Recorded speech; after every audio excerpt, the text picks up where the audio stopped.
have been shot at, had the front tire of my Toyota punctured by an angry indigenous group taxing passing vehicles, and came within a hair's width of being beaten, held hostage, or killed by an angry mob. Yet, with a straight and serious face, I say that Mexico is a safe place. Let me explain. Yo no me atrevo a bailar arriba de esa tarima. Yo no me atrevo a bailar arriba de esa tarima. Con esas bailadoras que vuelan con cada rima. Con esas bailadoras que vuelan con cada rima.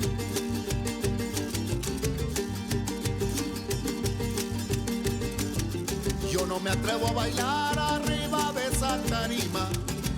Welcome to Everything Mexico. I am your host, Richard. You are going to get kidnapped by drug dealers. You'll be caught in the crossfire between rival cartels. The headlines on Mexico scream out at you. Americans killed in Mexico. German cyclist found dead. British man kidnapped. But really, is Mexico dangerous? I have spent a total of 17 of the past 18 years in Mexico on a full-time basis, 24/7, 365 days a year, living, working, and traveling. I have pedaled my bicycle from the Texas-Mexico border to the Guatemala-Mexico border and many places in between. I have ridden my Suzuki DR650 motorcycle from the US through Mexico, down to Guatemala, and other places in between.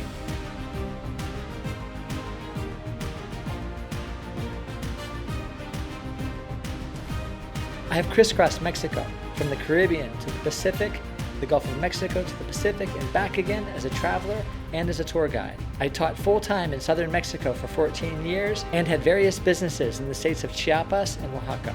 I currently live in the Mexican state of Jalisco. I have been in hundreds of places that very few foreigners ever visit, with names like Wapastepec, Ixtaltepec, and Valdivia. Likewise, I visited many popular tourist destinations like Cancun, Playa del Carmen, Tulum, Teotitlán del Valle, Puerto Vallarta, Los Cabos, and many other places. I enjoy adventuring on and off the beaten path. Let's just say I have lived life to the maximum, taking advantage of every opportunity to get out, meet people, learn, and do business. I spoke Spanish fluently before I came to Mexico, earned a degree in Latin American Studies, and studied in South America and Cuba.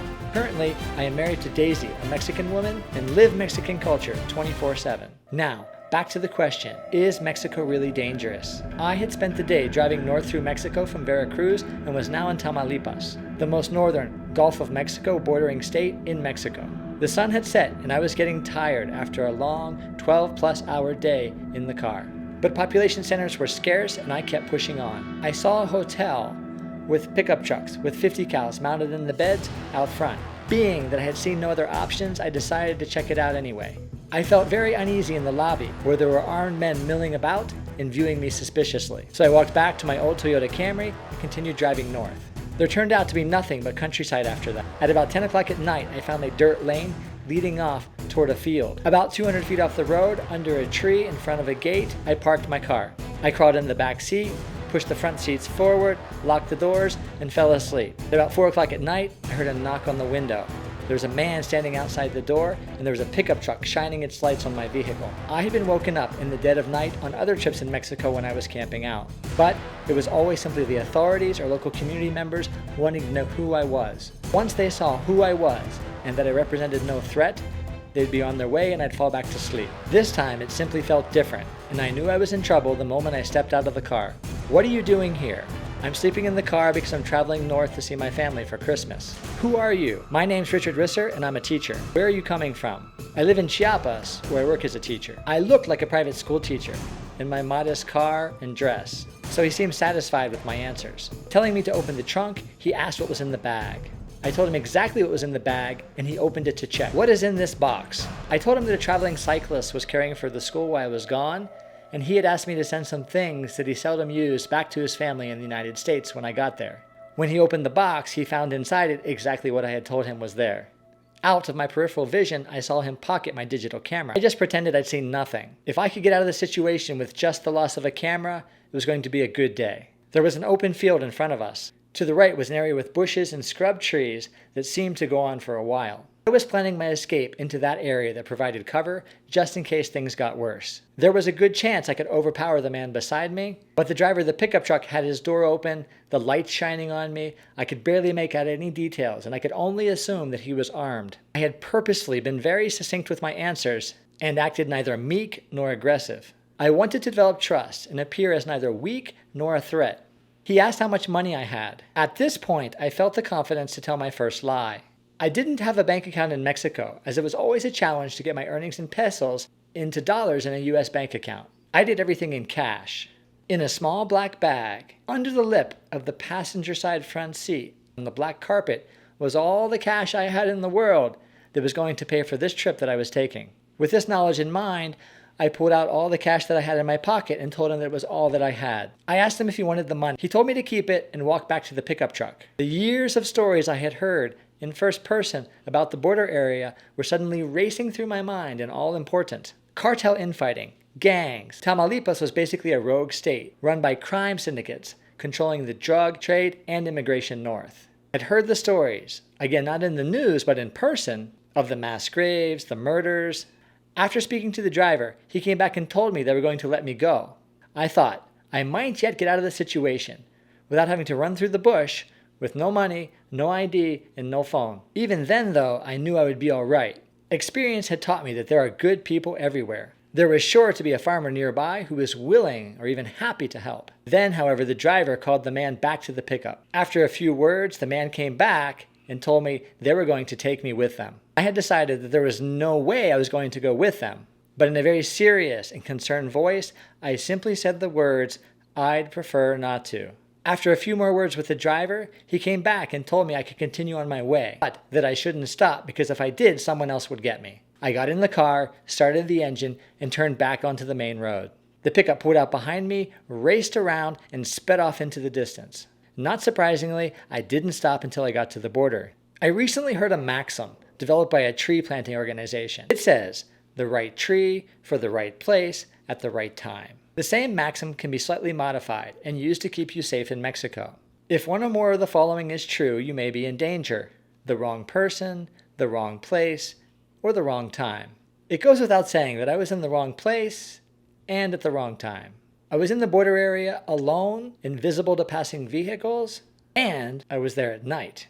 If I had been the wrong person too, there's a good chance I would be dead now. As a traveler, people often tell you a place is dangerous. But having traveled a lot, I've discovered that most places that people consider to be dangerous are relatively safe. Over the years, I'd gotten complacent. Looking back, I realized that many people had warned me about the area and I should have taken the necessary precautions. I should have passed through the area during the day and, if possible, with other traffic. My experience and that of many others has shown that you should avoid the border area or at least minimize the time you spend there and only go through during the day. This area is in no way a reflection of the rest of the country. In fact, as different as the border area is in terms of security to the rest of the country, it could well be a separate country. Cartels are fighting for control of the border area to control the drug and smuggling trade. It often creates a violent and chaotic situation. Fortunately, most people who want to live or travel in Mexico don't go to the border area. Some medical tourists hop across the border, mostly during the day, to get cheaper prescription medicine. So, what about the rest of Mexico? Daisy, my then girlfriend, now wife, and I narrowly escaped a furious mob. We were driving down the Pan American Highway from our town to a neighboring town when we came across a roadblock on the Pan American Highway. Public school teachers were on strike, as is often common in Mexico, and parents were getting more and more angry as the months went by and their children were still out of classes. To show their anger, they set up tires and branches on the highway to stop traffic. We drove by a long line of semi-trucks to see if we could negotiate a passage through. They told us we could go through, but that we had to pay money to do so. I was a teacher working very hard at a private school and had nothing to do with their problems. I tried to explain this and asked if it could be let through payment-free. I was being extorted and felt a lot of indignation. My request created such anger that it began to incite the crowd in the immediate area of the car. In short order, someone had grabbed Daisy's hair through the window of the car, and others were viciously trying to open the door. Yet others were beating on the hood and the trunk with broomsticks, and the car was shaking up and down and from side to side. They had just started opening Daisy's door, and I knew things were going to get worse fast if I didn't do something. To stop the downward spiral into complete chaos, I opened my door and stood on the doorframe, and in a loud and commanding voice said that we were happy to pay the fee and that we simply wanted to pass by, and gave a forceful plea for peace. As nearly everyone was only reacting to the others and had no real idea of what was going on, when the people right outside my window, charging the extortion fee, got what they wanted and calmed down, the mob calmed down. Upon returning home, I discovered that both front doors of the car were bent. I had now seen how dangerous and irrational a mob can be first-handedly. It changed some of my perspectives on life. Again, I was in the wrong place at the wrong time, but more importantly, I was the wrong person. Because I was motivated by an overwhelming sense of injustice that could be seen as little more than extortion on a public highway, I got us into trouble. Can you imagine going out to do an errand and locals stopping you on a public road and demanding that you give them money? This is inconceivable in many places. But had I known less about the situation or decided it simply didn't matter, we would have simply paid the fee and driven through. If you are enjoying this episode, please take a moment to subscribe and give us a thumbs up. It really helps the channel and we appreciate it. You have now heard 2 stories of dangerous situations in Mexico. Before I tell you a third story, I want to clearly state these stories should not deter you from any dreams of traveling or living in Mexico. When I was traveling to the US in my car, I was on a very small budget and slept outside in an area that I should not have. Most people won't find themselves in this situation. Because I speak Spanish very well, lived in the area, and understood the circumstances of why I was stopped on the highway, I decided not to be a passive victim and resist. The enormous majority of people would have simply paid the new toll and gone peacefully on with their lives. Because I've spent 17 years in Mexico, 24/7, 365 days a year, these 2 incidents make up only 2 days of the 6,205 days that I've been in the country. That's only 0.03% of the time. I want you to be safe and have a great experience in Mexico, whether it's your first time here or you've been living here for many years. So I repeat, Mexico is not dangerous under normal circumstances. Be informed about current events and use good sense. Please subscribe and give us a thumbs up. It really helps the channel and we appreciate your support. If you'd like to support us on Patreon, we'll leave a link in the description below. As I approached a speed bump traveling through the highlands of southern Mexico, I saw a large group of indigenous men standing and sitting beside the road. Some roads in Mexico have dozens or hundreds of speed bumps, and this particular road had one after another, so I didn't pay any particular attention to this speed bump. Right as I slowed down to go over the bump, some men started pointing and others were laughing.